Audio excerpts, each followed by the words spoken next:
अभी जो स्थिति है कि फिलिस्तीन की जो सत्ता है वो हमास के हाथ में है। हमास चला रहा है फिलिस्तीन नहीं, को। फ़लस्तीन 2 हिस्सों में तक़सीम है। एक वेस्ट बैंक का एरिया और एक गज़ा पट्टी का एरिया। बहुत सारे लोग कहते हैं कि हमास के हमला एक बहाना है और ये चाहते थे कि इनको मौका चाहिए था गाज़ा पर हमला तो करने का। करते रहे वो। हमास आपको याद होगा जून 2021 में मस्जिद अक़सा में नमाज के दौरान इज़राइल की आर्मी ने हमला किया था, नमाज के दौरान मुसलमानों को शहीद किया। उसके बाद जंग में या इस हमला में इज़राइल की सीधे-सीधे शिकस्त हुई और पहला मौका, इससे पहले भी कई मरतबा जंग हुई, तो इज़राइल बाहर आकर के इन लोगों को मारता रहा है। इज़राइल की सरहद में लोग कभी दाखिल नहीं हो पाए थे। ये पहला मौका है कि इज़राइल की इतनी टेक्नोलॉजी वाली दीवार थी, उसको इन लोगों ने तोड़ दिया।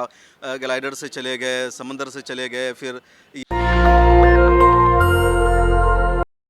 भारत में सबसे ज़्यादा और सटीक तरीके से जो विश्लेषण है फिलिस्तीन इजराइल कॉन्फ्लिक्ट का वो शम्स तबरेज़ ने किया है मिल्लत टाइम्स पर। आप देख भी सकते हैं वो सारी रिपोर्ट्स।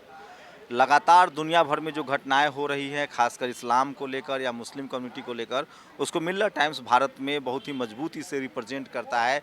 जैसे हम लोग इस देश के SC ST OBC माइनॉरिटी और शोषित वंचित तबका को रिप्रेजेंट करते हैं। शम्स तबरेज़ हमारे साथ हैं, एडिटर हैं, संपादक हैं वो मिल्लत टाइम्स से। उसी से समझने की कोशिश करेंगे कि ये पूरा मामला क्या है। Shams, thanks for giving your priceless time. हम सब जानते हैं कि इज़राइल और फ़िलिस्तीन के बीच एक कॉन्फ्लिक्ट रहा है। आप इसको पूरा कैसे देखते हैं? बहुत शुक्रिया शंभू भाई मुझे मौका देने के लिए, इस पूरे मसला को समझाने के लिए। ये जो फ़लस्तीन और इज़राइल या कह लीजिए मुसलमान, यहूदी और इसमें क्रिश्चियन को भी एक फ़र्क मान लीजिए, तो ये काफ़ी पुराना मामला भी है, नया भी है। मुसलमान और यहूदी का जो मामला है ना, ये 50 या कह लीजिए 100 साल पुरानी बात है। वरना फ़लस्तीन एक तारीख़ी जगह है, 4000 साल से उसकी तारीख़ दस्तयाब है और वहाँ कभी मुसलमानों की हुकूमत रही, कभी कुछ दिनों तक वहाँ ईसाइयों ने हुकूमत की, यानी क्रिश्चियन कम्युनिटी ने हुकूमत की। यहूदी उसमें कभी नहीं आए हैं सामने। तो अब हुआ क्या था कि अगर पूरी तारीख़ अगर हम आपको बताएं, थोड़ा-सा टाइम भी लगेगा, कि जो फ़लस्तीन जगह है, वहाँ पर बहुत पहले यहूदी यकीनन होते थे। उसके बाद हज़रत ईसा अलैहिस्सलाम की विलादत से 500 साल पहले, 578 क़बल मसीह में एक बादशाह था जिसका नाम था बख्तो नसर। उसने पूरे वहाँ पर हमला किया और तमाम यहूदियों को उसने गिरफ़्तार करके कैदी बना लिया, ग़ुलाम बना लिया, उनसे खाली करा लिया। उनका जो टेंपल माउंट था यहूदियों का, उसको तबाह व बर्बाद कर दिया। फिर ईरान के बादशाह ने 300 साल ईसा अलैहिस्सलाम की विलादत से पहले उसको दोबारा हमला करके यहूदियों को आज़ाद करा दिया। फिर यहूदियों को आने का मौका मिला, उन्होंने अपना टेंपल माउंट बनाया। फिर रोमन एम्पायर ने 63 क़बल मसीह में दोबारा से हमला करके यहूदियों को गिरफ़्तार कर लिया, कैदी बना लिया, ग़ुलाम बना लिया, उनसे घटिया काम कराने पर मजबूर किया और उनके टेंपल माउंट को दोबारा रोमन एम्पायर ने तबाह कर दिया। फिर ईसा अलैहिस्सलाम की विलादत होती है। तो ईसा अलैहिस्सलाम जो आए थे, जो जिनको जीसस कहते हैं, जो ईसाइयों के नबी है, प्रोफेट, हम भी उनको प्रोफेट मानते हैं, तो उनको यहूदियों ने कत्ल कर दिया। उनके ख़ानदान में आए थे उनकी रहबरी के लिए। यरूशलेम की ये जी घटना है। हाँ, यरूशलेम के लिए, तो उनको खुद यहूदियों ने, जूस ने उनको कत्ल कर दिया। उसके बाद फिर रोमन एम्पायर वाले भी तकरीबन सारे के सारे वो जूस को उन्होंने, सॉरी, ईसा अलैहिस्सलाम को, जीसस को उन्होंने अपनाया, उनको फॉलो किया। तो फिर उन्होंने भी यहूदियों का कत्लेआम किया, बार-बार उनको भगाया। फिर एक दौर आया कि कहा जाता है कि 70 मसीह यानी ईसा अलैहिस्सलाम की विलादत के 70-80 साल बाद जो रोमन एम्पायर थी, फिर बाद उन्होंने यहूदियों का कत्लेआम किया, उनको वहाँ से भगा दिया, ग़ुलाम बना लिया, अलग-अलग मुल्कों में भेज दिया और टैक्स लगा दिया कि किसी भी यहूदी को वहाँ करके पूजा करने की, इबादत करने का हक़ नहीं होगा। उनके टेंपल माउंट को बनाने पर उन्होंने, जो मरकज़ी टेंपल माउंट था, उसको बनाने पर उन्होंने रोक लगा दिया, उसके तमाम मलबे को ख़त्म कर दिया। फिर इधर-उधर यहूदियों ने बनाया, साल में 1 मरतबा आकर के इबादत कर सकते थे, इससे ज़्यादा नहीं। तो ईसाइयों का था, कई मरतबा हुआ। 300 मसीह में, यानी ईसाई, यहूदी और इस्लाम मानने वाले तीनों के लिए वो इम्पोर्टेंट स्पेस है। बिल्कुल, तीनों के लिए इम्पोर्टेंट स्पेस है और तीनों का कहीं न कहीं एक जगह जाकर के सिरा मिल जाता है। हज़रत इब्राहीम अलैहिस्सलाम को हम भी नबी मानते हैं, जूस भी मानते हैं और क्रिश्चियन भी मानते हैं। तो ये सब लोग मानते हैं, नबी उनको मानते हैं। तो हज़रत इब्राहीम अलैहिस्सलाम को हम भी मानते हैं, वो भी मानते हैं, ईसा अलैहिस्सलाम भी मानते हैं। अब इस्लाम में एक रूल क्या है कि जो एक नबी है, जब उन नबी की वफ़ात हो जाएगी, फिर कोई दूसरा नबी आएगा, तो उस नबी मुझे की। ये बताइए, जैसे हम लोग अभी जो मोटा-मोटी जान रहे हैं कि जब हिटलर ने यहूदियों को प्रताड़ित शुरू किया तो फ़िलिस्तीन ने उनको जगह दी, जी, जिसको इज़राइल कहते हैं। देखिए वो तारीख़ क्या है कि मतलब मैं वही शुरू से बता रहा था कि उसको भगा दिया। उसके बाद फिर 635 ईस्वी में, है ना? 635 में मुसलमानों ने फ़लस्तीन को फ़तह किया और जब मुसलमानों ने फ़लस्तीन को फ़तह किया तो वहाँ पर हुकूमत थी ईसाइयों की, क्रिश्चियन की। रोनाल्डो उस वक्त बादशाह का नाम था, तो उन्होंने मुसलमानों के हवाले पूरा शहर कर दिया और एक शर्त लगाई मुआहदा में मुसलमानों के खलीफा उमर फारूक रज़ियल्लाहु अन्हु को उसने बुलाया कि वो आएंगे तब हम हवाले करेंगे।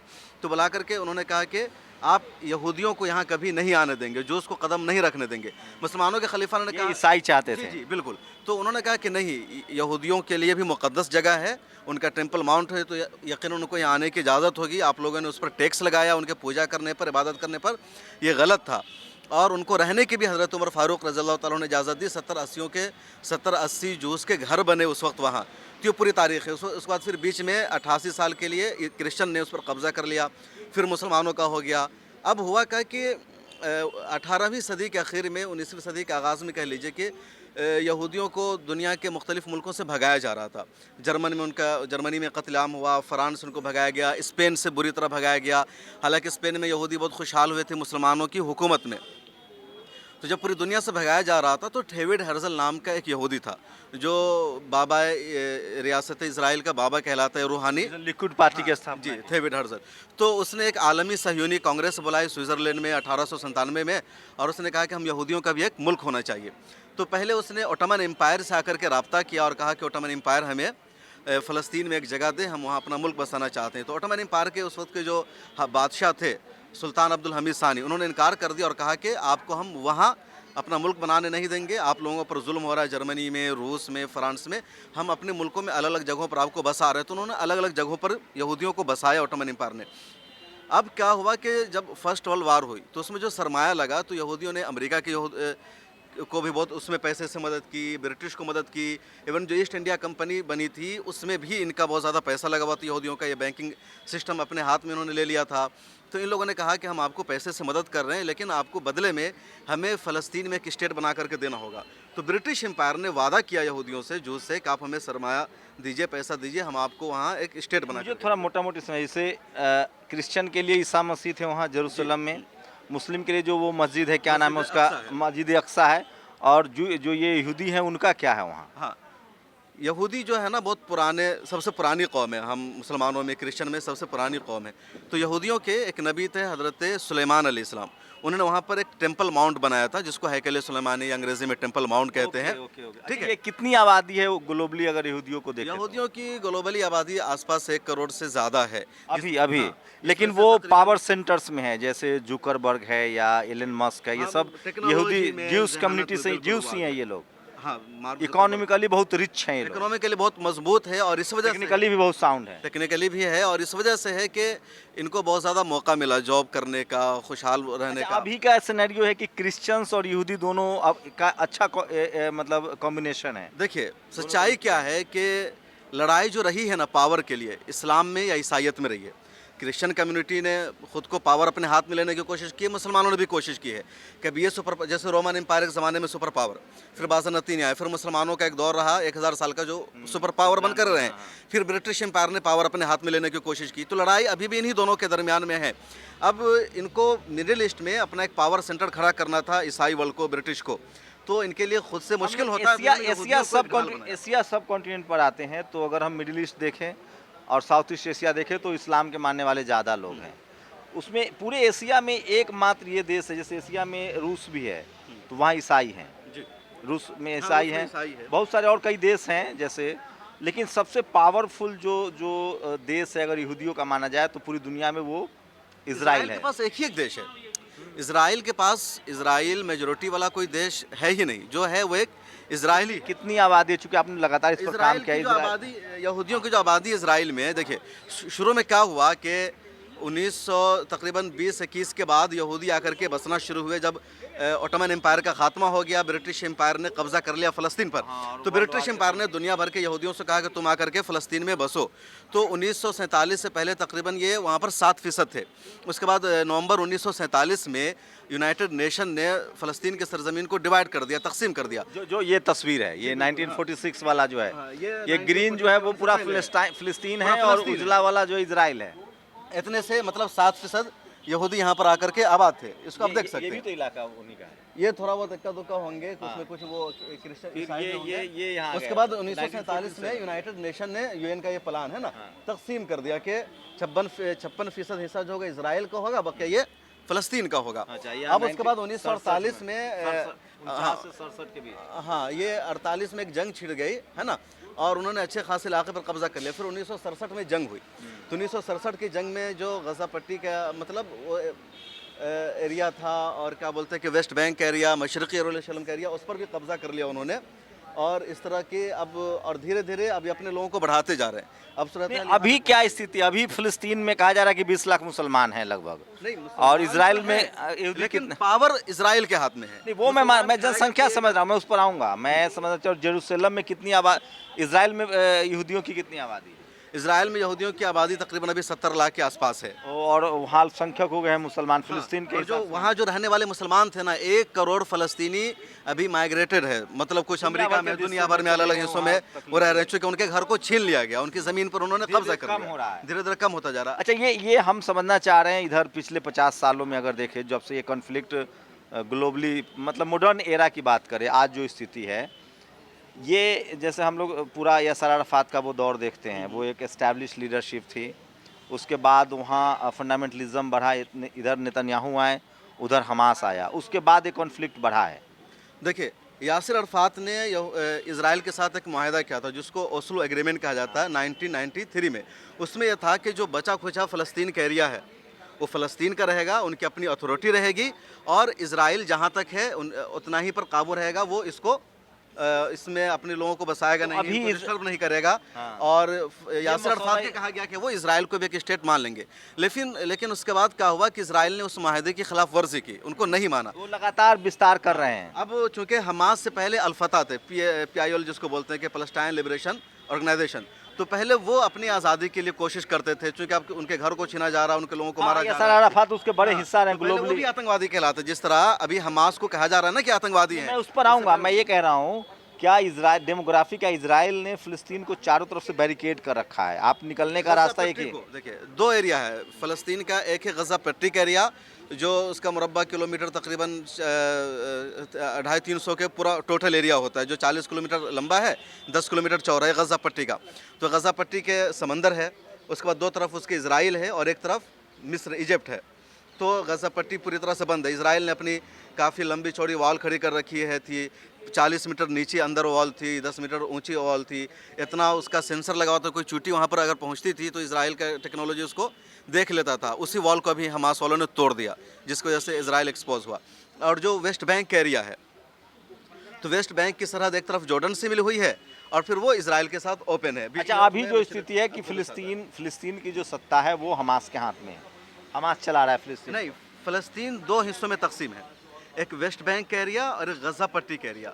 तो जो गज़ा पट्टी का, अच्छा इसको मैं 2006 में फ़लस्तीन का जो एरिया था, जो वेस्ट बैंक का और गज़ा पट्टी का, इसमें इलेक्शन हुआ था।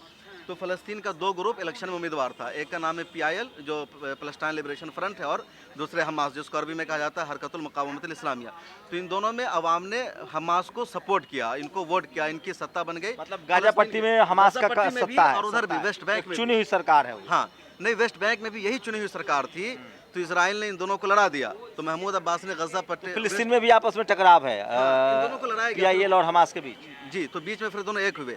तो वेस्ट बैंक में महमूद अब्बास की सरकार है, और हमास में हमास की सरकार है गज़ा पट्टी में। अभी दोनों की क्या कंडीशन है? क्या दोनों एक साथ हैं या अलग अलग? दोनों अब एक साथ है। 4-5 साल दोनों में माहिदा हुआ, दोनों एक साथ हैं।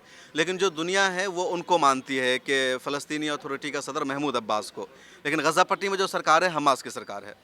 अभी जो स्थिति हुई है, ये इसमें क्या लगता है? बहुत तरह के लोग बात कर रहे हैं, लेकिन हमास का जो इन्फिल्ट्रेशन है, वो नेतन्याहू की चूँकि सत्ता पर पकड़ कम हो रही थी, अभी उनके खिलाफ 1 महीने तक प्रोटेस्ट चल रहा था, तेल अवीव में अभी भी प्रोटेस्ट हुआ। तो क्या ये किस तरह की कॉन्स्पिरेसी भी आपको लग रही है कि हमास का एक बहाना मिल गया इनको हमला करने का, क्योंकि ये चाहते थे कि गाज़ा पर हमारा कब्जा बढ़े?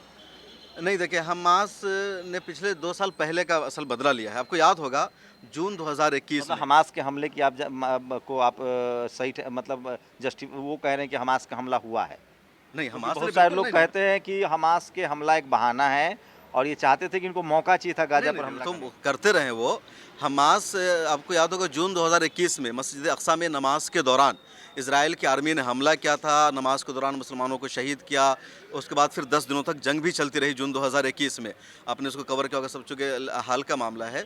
तो उसी वक्त से लोग तैयारी कर रहे थे हमला करने की, इसलिए इन्होंने इस हमले का नाम रखा हमास वालों ने तूफ़ान अल अक्सा ऑपरेशन, या उसको अंग्रेज़ी में कहा गया अक्सा ऑपरेशन फ्लड। तो उस वक्त से तैयारी कर रहे थे। ये इजराइल इतना टेक्नोलॉजी अपने आप को साउंड कह रहा है, उसके पास इतने सारी इंटेलिजेंसी, खुफिया विभाग है, रडार है, पता नहीं चल पाया। वो तो बिल्कुल इस जंग में या इस हमला में इजराइल की सीधे सीधे शिकस्त हुई है। पहला मौका, इससे पहले भी कई मरतबा जंग हुई तो इजराइल बाहर आकर के इन लोगों को मारता रहा है। इजराइल की सरहद में लोग कभी दाखिल नहीं हो पाए थे। ये पहला मौका है कि इजराइल की इतनी टेक्नोलॉजी वाली दीवार थी, उसको इन लोगों ने तोड़ दिया। ग्लाइडर से चले गए, समंदर से चले गए, फिर ये बुलडोजर लगा के उनकी दीवारों को तोड़ दिया और 40 किलोमीटर के एरिया पर इन्होंने कंट्रोल हासिल कर लिया, जो नहीं का था 1948 में। और 4-5 दिन लगे इजराइल की आर्मी को उसको वापस लेने में। और इजराइल ने अपनी कामयाबी के लिए फ़र्ज़ी खबरों का सहारा लिया। तो ये जो इजराइल जो कह रहा है कि जो गाजा पट्टी में लगभग जो 20 लाख लोग रह रहे हैं, वो वेस्ट बैंक की तरफ चले जाएं, इसका क्या मकसद है? ताकि नहीं, वो गज़ा वेस्ट बैंक की तरफ नहीं, इजराइल ने 2 ऑप्शन दिया था। एक ये कि सेनाई एक जगह है मिस्र में, गज़ा पट्टी से करीब है, तो इजराइल ने पहले कहा कि जो गज़ा पट्टी के लोग हैं उसको मिस्र भेज दिया जाए। तो मिस्र की सरकार ने भी इनकार किया, गज़ा पट्टी के फ़लस्तीनियों ने भी इनकार किया। उसके बाद उसने कहा कि जो नॉर्थ गज़ा है ये साउथ गज़ा में चले जाए। इजराइल को ये लग रहा है कि चूँकि इजराइल अपना दुश्मन हमास को मानता है, उसको लग रहा है कि फ़लस्तीनी में जो लड़ने की सलाहियत आई है वो ये एक हमास को दी जाएगी। परसेप्शन है, आप किसी, वो एक चुनी हुई सरकार है, चुनी हुई व्यवस्था है जो हमास चुनी है। हुई सरकार है, दुनिया उसका कतर में उसकी ऑफिस है, लोग उससे मुलाकात कर रहे हैं। अगर आप उसको दहशतगर्द कहेंगे तो फिर कतर में उसकी तो ऑफिस अपना अपना है। व्यवस्था है, उस देश के लोगों ने, अफगानिस्तान ने तालिबान चुना है, बिल्कुल। फिलिस्तीन के लोगों ने हमास चुना है, वो उनकी अपनी व्यवस्था है। तो अपने देखिए, कोई भी किसी पर भी कोई मुल्क कब्जा करता है, उसको गुलाम बनाया जाता है, तो अपनी आज़ादी के लिए पहले एक संस्था बनाते हैं, उसके ज़रिए आज़ादी की जंग लड़ने की कोशिश करते हैं। फिर जब वो उनको कामयाबी मिल ये जाती है तो हमास उनको एक तस्लीम करते आतंकी संगठन है, ये परसेप्शन बनाया जा रहा है। होता क्या है कि अमेरिका और वेस्ट की या एक साजिश क्या है कि इनको किसी पर हमला करना होता है, किसी को कमज़ोर करना होता है, तो उनको पहले दहशतगर्द बना देते हैं। अब तारीख़ उठाकर देखिए, सद्दाम हुसैन के बारे में, इराक़ के बारे में अमेरिका ने बनाया कि उनके पास परमाणु बम है और पूरे इराक़ पर हमला किया रासायनिक बम और है, बाद में कहा गया कि कुछ भी नहीं है ना। गद्दाफी के साथ यही हुआ। इस मोहम्मद क़ज़ाफ़ी के साथ हुआ। 20 साल तक इन पर अफ़गानिस्तान पर हमला किया, उसको कमज़ोर किया, फिर वापस गए। तो तालिबान को मान्यता मिल गई है। मान्यता मिल सोचिए, गई। ये बात समझने वाली है, तालिबान को जिसको आतंकी प्रोपरेट किया जाता है, हमारे यहाँ मीडिया में कह दिया जाता है तालिबानी है ये, वो तालिबान अफगानिस्तान में सरकार चला रही है और बाकायदा भारत सरकार की मान्यता है और पूरी दुनिया में उसके एम्बेसी हैं, भारत में भी। फंड दिया था अभी। हाँ, तो पूरी दुनिया में तालिबान अब एक व्यवस्था है, तालिबान एक सरकार चल रही है चुनी हुई उस अपने देश में, अफगानिस्तान में, और उसको पूरी दुनिया ने मान्यता दी है बाकायदा। तो हमास को लेकर ये था कि हम लोग को ये, जैसे एक होता है ना कि जैसे आप भारत के लिहाज से समझिए कि भारत में कोई नक्सलवादी है तो हम लोग उससे नफरत करते हैं, आतंकवादी टेरर ग्रुप है तो हम उससे नफरत करते हैं। क्यों? क्योंकि भारत में एक डेमोक्रेसी है, चुनी हुई व्यवस्था है। नक्सलवाद चुनी हुई व्यवस्था नहीं है, आतंकवाद कोई चुनी हुई व्यवस्था नहीं है। तो ये हुआ आतंकवाद, नक्सलवाद अच्छा नहीं है, आतंकवाद अच्छा नहीं, ये बात मान सकते हैं। लेकिन जो शम्स बता रहे हैं कि हमास जो है वो एक चुनी हुई व्यवस्था है उस एरिया में, और चूंकि उसका कॉन्फ्लिक्ट है इजराइल के साथ तो उसको, लेकिन मीडिया इंटरनेशनल ग्लोबली तो ये इस्टेब्लिश कर दिया इन्होंने कि एक टेरर ग्रुप है। देखिए, मीडिया मुझे भी दहशतगर्द बना सकती है, आपको भी दहशत कर सकती है, किसी को भी दहशतगर्द करार देने के लिए 2 पैमाना है। कभी लोग उसको भी नहीं मानते, लेकिन कम से कम यूनाइटेड नेशन, जिस पर सभी के इत्तेफाक है, सारे ममालिक उसके मेंबर हैं, तो अगर किसी को दहशतगर्द ऑर्गेनाइजेशन कहा जाता है तो यूनाइटेड नेशन उसके लिए करारदाद या रेजोल्यूशन पास करता है। तो यूनाइटेड नेशन से हमास को दहशतगर्द नहीं कहा गया। अमेरिका ने कई मरतबा रेजोल्यूशन कोशिश की, लेकिन सारे ममालिक एग्री नहीं हुए। हमारे मुल्क की मीडिया कह रही है हमारे मुल्क में उसी को दहशतगर्द माना जाएगा जो बाहर की ऑर्गेनाइजेशन है, कि हमारा मुल्क उसको बैन ऑर्गेनाइजेशन मानता हूँ। वैसे तो आरएसएस को भी यूएस ने कई बार कह रखा है कि ये, जबकि यूनाइटेड नेशन में कोई रिजोल्यूशन नहीं है। जैसे आरएसएस को कई बार कनाडा में और अमेरिका में कहा गया कि ये बैन ऑर्गेनाइजेशन है, जबकि यूनाइटेड नेशन एक इंटरनेशनल प्लेटफॉर्म है जहाँ इस बात पर मुहर लगती है कि कौन टेरर ग्रुप है, कौन चुनी हुई सरकार है और कौन सी संस्था जो है वो मतलब बैन है। ये इंडिया की सरकार, जैसे मान लीजिए इंडिया में लोग कह रहे हैं ना, तो जैसे अलकायदा है और भी दूसरी संस्था है, दाइश है, उसको इंडियन सरकार ने बैन कर रखा है। अब होम मिनिस्ट्री की वेबसाइट पर जाएंगे तो उसका उसमें नाम शामिल है कि ये इलीगल एक्टिविटीज़ करती है। हमास का नाम उसमें नहीं है। अच्छा, भारत सरकार के भी लिस्ट में हमास नहीं है। अब खुद वज़ीर आज़म मोदी साहब ने टेरर को अटैक वो जो अटैक था उसको उन्होंने टेरर अटैक कहा। कहा हमास कि को हम एक उन्होंने सोवरेन terrorist नहीं कहा। सोवरेन एक स्वायत्त फिलिस्तीन के पक्ष हाँ में नहीं, 3-4 दिन बाद उनका बयान भी आया, क्या बोलते हैं कि एक्सटर्नल अफेयर्स मिनिस्ट्री का, कि वो जो उनका पुराना मौक़िफ़ था कि एक आज़ाद हम रियासत चाहते हैं। कल भी मोदी साहब ने जो हॉस्पिटल पर हमला हुआ है, लेकिन उस आप पर उन्होंने सामरिक किया है। दृष्टि से देखें महत्वपूर्ण है, पूरा मिडिल ईस्ट एक साथ है अभी। हम देख रहे हैं खबर, ईरान एक साथ है, जॉर्डन है, इजिप्ट है, तुर्की है, सारे सीरिया है, ये सारे देश, रूस भी कह रहा है कि हमला ठीक नहीं है। उसके बाद भी ये क्या इज़राइल से पार पा सकते हैं? युद्ध में जीता जा सकता है? देखिए, इज़राइल के साथ दरअसल अमेरिका खड़ा है, बरतानिया आके खड़ा है, फ्रांस आके खड़ा है, और यूनाइटेड नेशन का जो एक सिस्टम है ना वेटो पावर का, 5 मुल्कों ने अपनी मुट्ठी में पूरी दुनिया को कर रखा है। तो इसके सामने ये लोग बेबस है, इनके ये हमला नहीं कर नहीं, सकते लेकिन हैं। सारे पड़ोसी मुल्क जो हैं वो तो उसके खिलाफ है। हुँ। सीरिया पड़ोसी है, आपको बता दें तुर्की पड़ोसी है, एक तरफ ये लेबनान है। उसके बाद भी इज़राइल अगर इस तरह की इज़राइल के ताकत का अंदाज़ा इस वजह से क्योंकि अमेरिका समर्थन कर रहा है।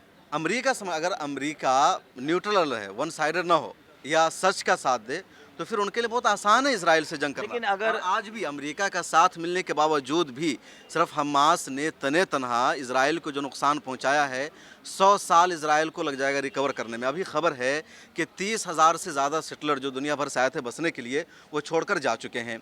तो इजराइल में इजराइल दहशत में? है। हाँ, जो इजराइल में बसने के लिए आए थे वो छोड़कर जा चुके हैं कि हम यहाँ नहीं बसेंगे। जो जितने लोग हैं ना, उसमें से 1 लाख ही शायद ऐसे हों जो ओरिजिनल वहाँ के हों। बकिया जितने यहूदी या जूस हैं इजराइल में रहने वाले, वो सब बाहर के ला करके बस दुनिया आए भर हैं। के सारे अमीर लोग वहाँ के बसते हैं। आकर के बसते हैं। तो सब लोग छोड़ छोड़ के जा रहे हैं कि यहाँ हमारी जान खतरे में है। इजराइल हमास एक रॉकेट दागता है, वो हेलीकॉप्टर से या जंगी जहाज़ से हमला करते हैं। तो एक रॉकेट को नाकाम बनाने में इजराइल का 40,000 50,000 डॉलर का खर्च आता है। उनका जो आयरन डोम जो उस पर उनका बजट आता है। तो इजराइल जितना भी तरक्की का दावा करे, उनका सिस्टम नाकाम है, उनमें खौफ है, सुकून नहीं है। अभी जर्मन के चांसलर की तस्वीर सामने आई है कि एक रॉकेट दागा गया तो वो जहाज़ से उतर करके सब रनवे पर सो गए हैं, रेंग रहे हैं, लेट रहे हैं। तो पूरे इजराइल में खौफ है, दहशत है। ये और हॉस्पिटल वाले हमले के पीछे क्या सच्चाई है? अभी तो जो वो खुद बाइडेन ने कह दिया, आखिर उनकी तो क्रेडिबिलिटी खतरे में है कि ये हमला उधर से हमास की वजह से हुआ है। देखिए, हॉस्पिटल पर इजराइल ने कोई पहला हमला नहीं किया है कि जिसकी वजह से कहा जाए कि वो ऐसा नहीं कर सकता। इंसानियत तो है नहीं। अभी तक जो हमले हुए उसमें 14 हॉस्पिटल पर ऑलरेडी इजराइल ने हमला कर रखा है। ये हमला भी हॉस्पिटल पर इजराइल ने किया था, लेकिन चूंकि इसमें एक साथ बहुत ज़्यादा हलाकत हो गई, बैक वक्त 500 फिर 1000 लोगों के मरने की खबर आती है, तो इजराइल को लगा कि कहीं एक बहाना ना मिल जाए। अभी तक हम मास पर चढ़े हुए थे, पूरी दुनिया उनका साथ दे रही थी, तब कहीं हम उल्टे पड़ जाएंगे। तो फिर उन्होंने पहले इकरार किया, फिर इनकार किया।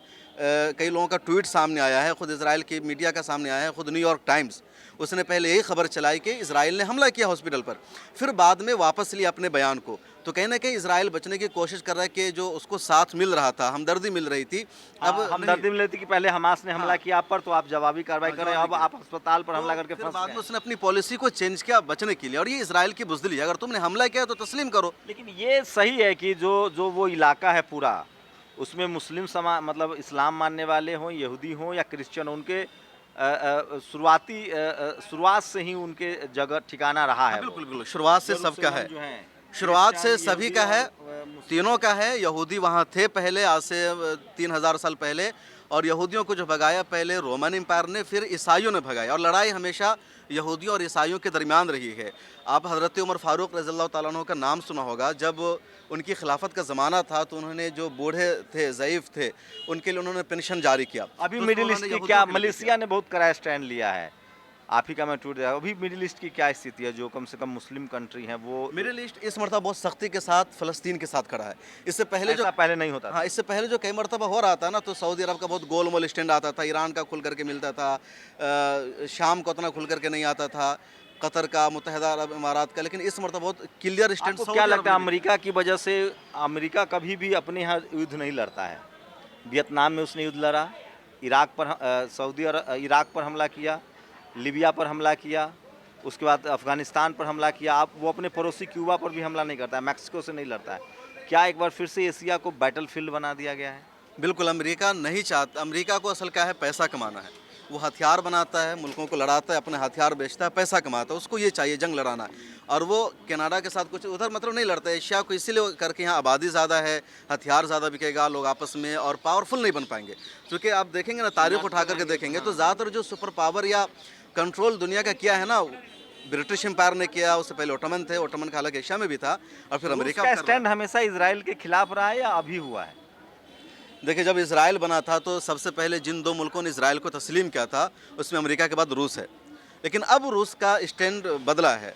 रूस का स्टैंड भी इसलिए बदला है कि मिडिल ईस्ट में सब अपना वो क्या बोलते हैं कि अपने पावर को ज़्यादा बढ़ाना चाहता है। चूँकि अमेरिका ने जिस तरह कंट्रोल कर रखा है तो रूस का बहुत कमज़ोर हो गया। तो रूस भी चूँकि अब दौर में अमेरिका थोड़ा सा कमज़ोर हो रहा है, तो इसलिए रूस अब अरब के साथ दे रहा है, अपने ताल्लुकात को बढ़ा रहा है वो। आप कैसे देखते हैं, अगर अगर आप चूँकि इस्लाम को समझ भी रहे हैं, मुस्लिम कम्युनिटी पर आपका अध्ययन है, इस मसले ने पूरी दुनिया में ग्लोबली मुस्लिम समाज को एकजुट कर दिया है। चाहे वो दुनिया के किसी हिस्से में रह रहे हों, चाहे एशिया में हो, यूरोप में हो, अफ्रीका में हो, या अमेरिका में, लैटिन अमेरिका में हो, या ऑस्ट्रेलिया में हो, सारे सब कॉन्टिनेंट के मुस्लिम जो हैं वो एकजुट होते दिख रहे हैं। बिल्कुल, हम देखिए फ़लस्तीन से दो तरह का मसला है। एक तो मस्जिद अक़सा से मजहबी लगाव, क्योंकि इस्लाम में 3 मस्जिद है जो सबसे मुक़द्दस है। पहले नंबर पर काबतुल्लाह, बैतुल्लाह, खाना काबा, दूसरे नंबर पर मस्जिद नबवी जो मदीना में है, और तीसरे नंबर पर ये मस्जिद अक़सा है। तो एक तो मज़हब की वजह से दुनिया भर में कहीं भी कोई भी मुसलमान होगा उससे इससे लगाव है। दूसरा है कि आप जिनका घर था उनको बेघर आप कर रहे हैं। लोग अब मेहमान बनकर आ रहे हैं, आपको रहने के लिए जगह दी गई। अक़वाम मुत्तहिदा के रेज़ोल्यूशन को हमने तस्लीम कर लिया कि 56% आपको जगह दी गई।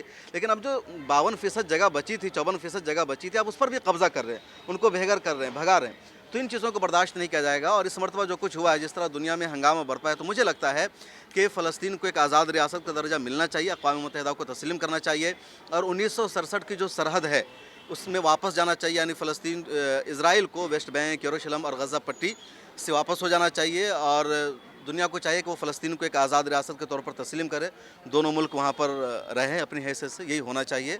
एक आखिरी सवाल, भारतीय मीडिया की भूमिका कैसे देखते हैं? क्योंकि ये सारे लोग सिर्फ इजराइल से रिपोर्टिंग कर रहे हैं, ये लोग पॉइंट जीरो पर नहीं जा रहे हैं। देखिए, भारतीय मीडिया के बारे में तो आप अच्छी तरह जानते हैं कि ये मोदी साहब ने एक ट्वीट कर दिया, तो इनको लगा कि वही हमको करना है, तो अब ये इज़राइल जा रहे हैं, गज़ा पट्टी नहीं जा रहे हैं, ये वहाँ नाटक कर रहे हैं, खुद अपनी जगह हसाई कर रहे हैं जो भारतीय मीडिया है। तो यहाँ भी ये वन साइडेड रिपोर्टिंग करते थे, वहाँ भी जाके वन साइडेड रिपोर्टिंग कर रहे हैं। जो रियलिटी है, सच्चाई है, वो नहीं दिखा रहे। एक वीडियो बड़ी वायरल हुई कि वो इज़राइल की आर्मी मजाक उड़ा रहे करे कि भाई ज़रा सा सब्र करो, अपने इमोशन पर कंट्रोल कर रखो। तो भारतीय मीडिया का आलमी मीडिया में कभी मकाम नहीं बन सका है, और नहीं बनने की वजह यही घटिया हरकत है।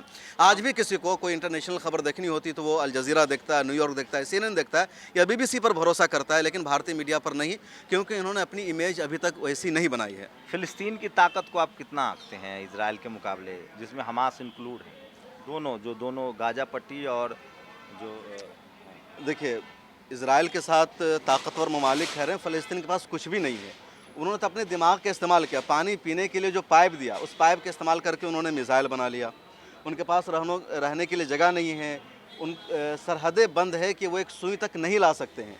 तो बस ज़हानत का, और शायद अल्लाह ताला की उनको मदद मिल रही है कि किसी तरह इतना मुकाबला कर रहे हैं। रोज़ाना बमबारी कर रहे हैं, उनके लोगों को मारा जा रहा है, छुपने की जगह नहीं है उनके पास।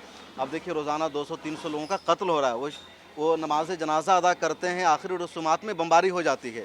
तो शायद वही कौम है जो अभी तक ज़िंदा है और कह रही है कि हम मुकाबला करने को तैयार हैं, वो झुकने को तैयार नहीं है। तो ये पूरी जानकारी थी, मैं समझना चाह रहा था। और शम्स जो हैं वो इस सब मामलों के जानकार हैं, उनकी लगातार स्पेशल रिपोर्टिंग होती है। भारतीय मीडिया में यही कमी है, वो सब मामले में डॉक्टर पर भी बोलेंगे, फ़िलिस्तीन पर भी बोलेंगे, इजराइल पर भी बोलेंगे। मेरी कोशिश होती है कि जिनकी जो एक्सपर्टीज है उनकी बातचीत आप तक पहुंचाई जाए। मैं फिर कह रहा हूं, भारत सरकार गृह मंत्रालय के लिस्ट में हमास जो है वो टेरर ऑर्गेनाइजेशन के रूप में लिस्टेड नहीं है। यूनाइटेड नेशंस ने भी उसको टेरर नहीं कहा है। एक चुनी हुई व्यवस्था है वो फ़िलिस्तीन में, लेकिन उसके हमले को दुनिया भर के लोगों ने कहा कि चूँकि हमास ने इस बार पहले इनिशिएटिव लिया था, इसलिए उसके हिस्से में उसके सर पर गाज गिरा और इजराइल को सिंपैथी मिली। लेकिन जो अस्पताल वाला मामला है उसके बाद से इजराइल के प्रति जो है लोगों का गुस्सा भड़क रहा है। और खुद फ्रांस ने कहा है कि गलत हो रहा है, यूरोप पूरा कह रहा है, रूस को जो है वो साथ छोड़ चुका है। लेकिन सबसे बड़ी बात है कि एशिया में एक बड़ा उथल पुथल है। First world war, second world war, ये सब यूरोप में हुआ है।